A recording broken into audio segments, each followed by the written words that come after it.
6개국 공식 순방길에 오른 전두환 대통령을 수행한 고위 강렬을 포함한 17명이 폭탄으로 인해 목숨을 잃었습니다. 이는 북한 당국의 지시를 받은 북한 공작원에 의한 폭탄 테러로 밝혀졌습니다.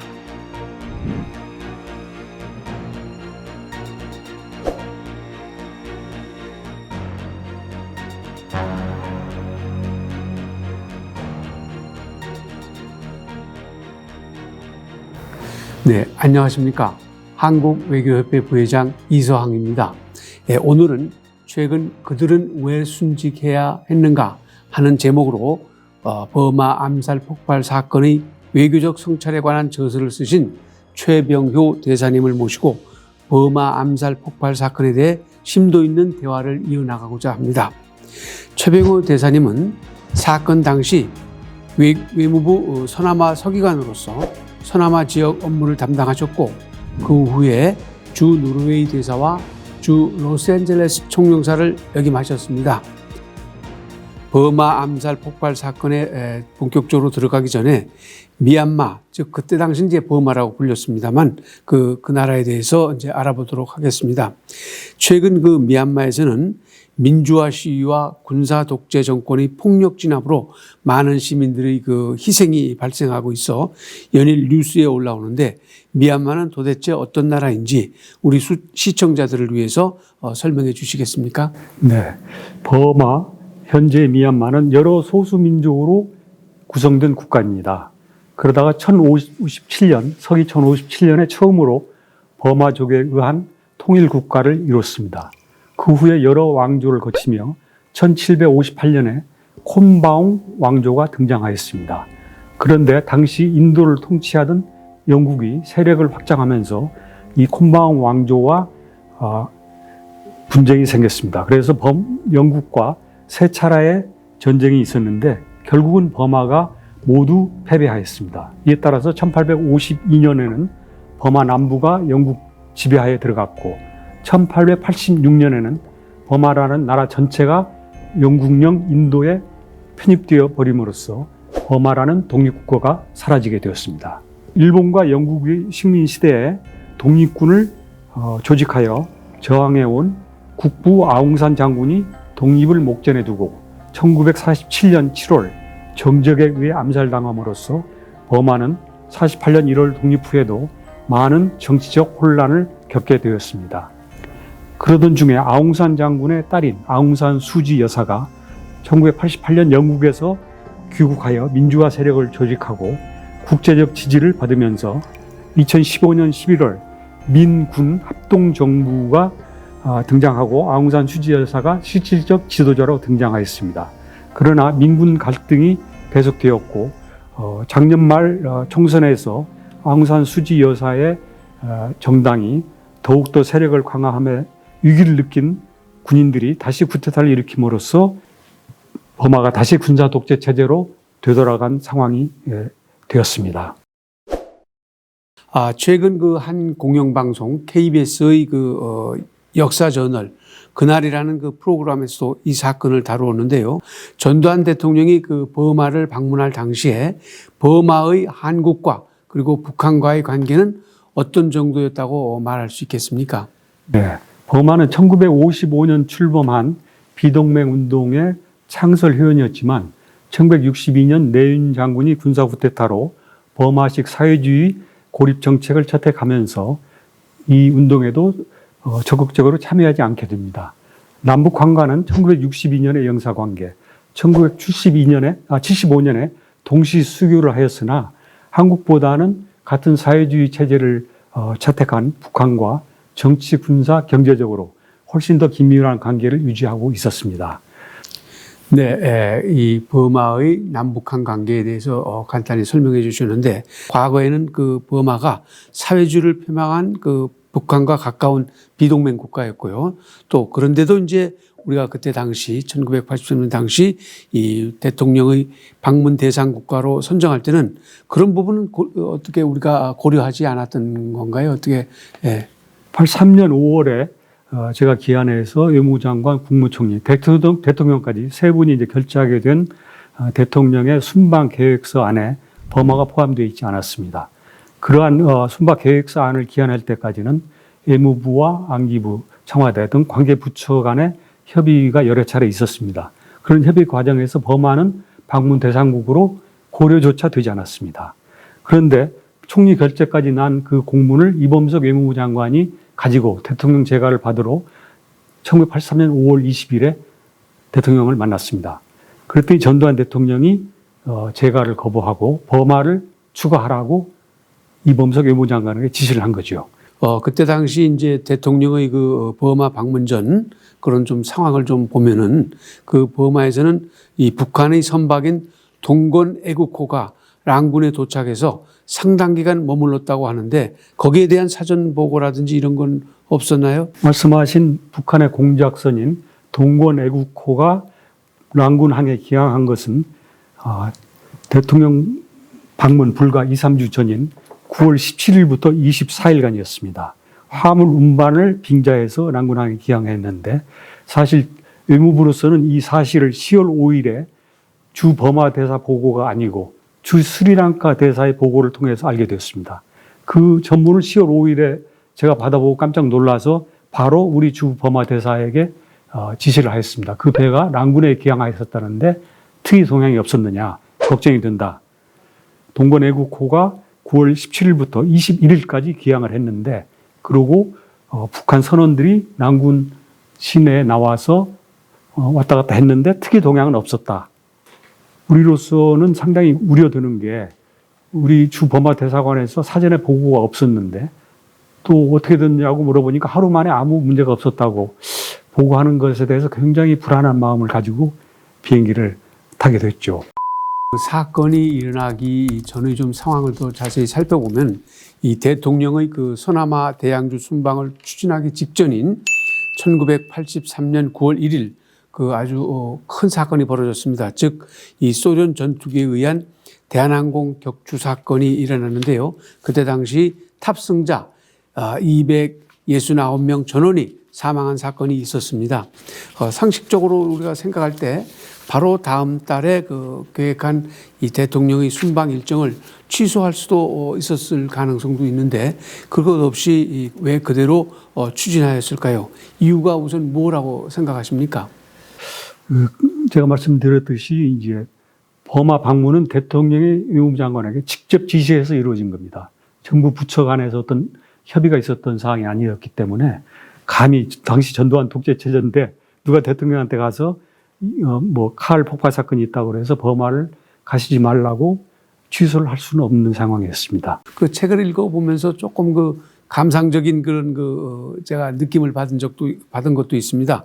이 저서에 보면은 버마로 출발하는 10월 8일 아침에 서울에서는 가을비가 내려서 마음 한편에 암울한 불안감이 있었다. 이렇게 이제 지적을 하셨는데 우연인지 몰라도 그 행사 암호명도 국화, 그 꽃 이름 아닙니까? 그리고 또 이범석 당시 장관께서도 버마 방문을 상당히 꺼려 하셨다고 하셨는데 그날 아침에 출발할 아침에 모습은 어땠고 또 대사님의 그 실무자로서 그때 당시 기분은 어땠습니까?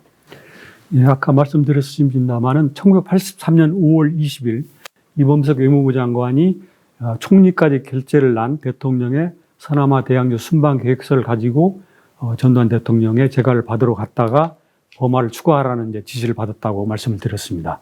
그래서 그 지시를 받고 이범석 외무부 장관이 이계철 당시 주 버마 대사에게 친전을 보냈습니다. 대통령의 버마 방문을 검토하고자 하니 경호나 숙소 등의 문제가 없느냐. 그랬는데 바로 그 다음 날 24시간 이내에 이계철 대사가 숙소와 경호에 문제가 없으니까 방문을 추진해도 좋겠다. 이런 전문이 왔습니다. 그래서 당시 저는 서남아 지역 담당관으로서 굉장히 놀랐습니다. 버마 방문을 굉장히 신중하게 검토를 해야 되고 우리는 이제 외무 차원에서 검토조차 하지 않았지만 버마 대사가 이렇게 쉽게 오셔도 좋다는 회신을 보낸 배경이 뭘지 굉장히 꺼림직했습니다. 네, 하여튼 그 출발 아침 당시에 그 담당 서기관으로서 여러 가지 착잡한 심정이 있었다 이렇게 말씀해 주셨는데 그렇다면 이제 그 버마 방문 일정 그거에 대해서 좀 자세히 알아보도록 하겠습니다. 결국은 이제 일정은 10월 8일 오후 4시 반에 특별기가 랑군에 도착을 했죠. 그래서 원래는 그날 오후에 5시 반에 아웅산 묘소에 가서 이제 헌화를 하는 걸로 되어 있었고, 그런데 10월 6일에 갑자기 우리 경호실에서 파관 방문을 취소하게 되었습니다. 그래서 이제 10월 9일 일정이 비니까 10월 8일 오후 5시 반으로 예정이 되어 있었던 아웅산 묘소 참배를 10월 9일 아침 10시 반으로 미룬 거죠. 네, 당시 대통령의 그 버마 방문, 특히 그 세부 일정이 이 변경이 돼서 이제 혼란이 있었다. 그와 관련해서 전두환 대통령이 그 아웅산 묘지에 늦게 도착해서 참사를 면했다고 이제 그 평가되고 있습니다. 그러면 그 대통령이 늦게 도착한 이유가 무엇입니까? 10월 8일 저희가 랑군에 도착해서 그날 저녁에 양측 의전팀 간에 일정 확인이 있었습니다. 그래서 그 다음날 이제 10월 9일에 아웅산 묘소 헌화가 있는데 대통령이 영빈관에서 10시 15분에 출발하는 걸로 합의된 걸로 그렇게 저희는 이제 알고 갔는데 버마 측은 10시 15분보다 5분 늦게 와라 이렇게 알았어요. 그래서 10시 20분까지 오라는 걸 알고 버마 의상이 10시 19분에 영빈관에 도착한 거죠. 근데 우리 입장에서는 10시 15분에 와야 되는데 왜 19분에 왔느냐. 4분을 대통령이 기다린 거죠. 그러니까 전두환 대통령이 굉장히 화가 났습니다. 응? 아니 외국 국가원수를 4분씩이나 기다리게 하는 사람들이 어디가 있나. 굉장히 화가 나서 그러면 당신도 좀 4분을 기다려. 이런 기분으로 이제 말하자면 일종의 뭐 오기를 부린다고 볼 수도 있는 건데 그러다 보니까 10시 23분에 영빈관을 떠나게 된 거예요, 대통령이. 그러니까 한 3, 4분 결국은 늦게 떠난 거죠. 그게 이제 한 가지의 범인들 입장에서 보면 혼선을 가져온 이유고 또 한 가지는 이제 1차적으로 뭐 서석준 부총리다, 이범석 경무장관이다, 뭐 김동일 상무부 장관이다 이런 분들로 이루어진 1차 모터 게이드가 이제 호텔에서 떠났습니다. 그분들 호텔에 머물렀기 때문에. 그래서 호텔로 떠나서 그 사람들은 이제 원래 예정대로 미리 뭐 10시 아마 20분 전에 현장에 도착해서 도열하고 있었습니다. 그러니까 범인들 입장에서는 주 버마 대사가 탄 벤츠 승용차에 태극기가 달려 있고 앞에 1차 모터 게이트가 지나갔고 또 몇 분 후에 2차 모터 게이트가 태극기를 탄 차를 앞세우면서 지나가니까 또 시간을 보니까 10시 30분으로 아마 그 사람들도 알았을 겁니다. 아, 바로 이거구나. 범인들이 우리 모터게이트가 1대, 2대, 3대로 구성된 것을 몰랐다는 거죠. 네, 그렇다면은 우리 대통령이 그 참사를 모면한 것은 이 출발이 4분 지연되었고 또 당시 그 이계철 버마 그 주재대사의 도착을 대통령 도착으로 북한 공작원들이 오인하였고 또 진원 나팔 그 예행 연습을 실제 행사를 인 것처럼 그 착오를 그런 걸 오인하였기 때문에 그렇게 일어났다 이렇게 이제 말씀하셨는데 그렇게 뭐 단정 지어도 되겠습니까? 나팔 소리는 저는 그건 그렇지 않다고 봅니다. 우리 이제 1차, 2차 모터 게이드가 도착해서 모든 이제 분들이 단 위에 섰었는데 대통령 일행 도착이 늦으니까 사부이 늦으니까 우리 지금 몰랐죠. 대통령이 이렇게 늦는지. 그러니까 그 당시에 경호처장이 심심하니까 그 비굴러 나팔소한테 진원 나팔을 부는 분이죠. 그 사람한테 잠깐 좀 손짓을 한 거죠. 연습 좀 해봐. 이 사람이 한 소절만 했습니다. 근데 범인들은 그 현장에서 1km 떨어져 있습니다. 그리고 환영하는 군중이 쫙 도열해서 좀 시끄러운 상황이니까 이 나팔 소리를 들을 수가 없습니다. 볼 수도 없고 들을 수도 없고. 그래서 그 나팔 소리를 듣고 원격 스위치를 눌렀다는 건 사실이 아니고 또 범인들의 재판에서도 그런 얘기는 전혀 없었습니다. 네, 어쨌든 하여튼 일어나지 말아야 할 참사가 일어났고 그렇게 해서 더욱 안타깝습니다. 그런데 거기서 이제 많은 우리 주요 인사들이 이제 참사를 당했는데 그런 헌화 일정에 우리 대통령 방문단의 구성원들 이런 분들이 대체 어떤 분들이 있었고 그러면 최 대사님은 담당 실무자로서 이런 헌화 일정에는 참석하지 않으셨습니까? 예, 그 당시에 이제 수행원들이 그 헌화에 하나 단에 서 있게 되었던 거죠. 근데 이범석 외무장관, 서석준 부총리 겸 경제기획원 장관, 김동희 상공장관, 서상철 동력장군 장관, 이계철 주범화대사, 한병춘 대통령 비서실장, 심상우 민정당 총재 비서실장, 이기욱 재무차관, 강인희 농수산부 차관, 김용한 과기부 차관, 김재익 경제수석, 하동석 해외협력위 기획단장, 민명석 주치의, 이재관 국무비서관, 그리고 이제 한경희, 정태진, 경호관, 이중현 동아일보 기자, 이 17명이 이제 사망했던 거고, 그날 아침 9시 반경으로 기억되는데 저한테 버마 외무성 정부 총국에서 전화가 왔습니다. 오래전에 이미 합의된 공동성명문 안에 문제가 있어서 좀 고쳐야 되겠다. 그래서 11시에 외무성으로 돌아와라. 그 전화를 받았습니다. 그래서 저도 참 의아하게 생각했습니다. 이미 얼마 전에 합의된 건데 이제 와가지고 그걸 고친다는 건 좀 말이 안 되는 얘기죠. 그래서 이제 3시 같이 가기로 하고 기다리는 도중에 사건이 난 거죠.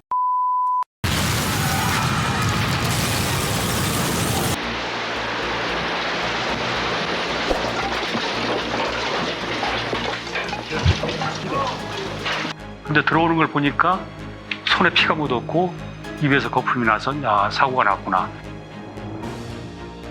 그래서 외무장관 그러니까 죽었어. 대사 죽었어. 그래서 기절을 하더라고.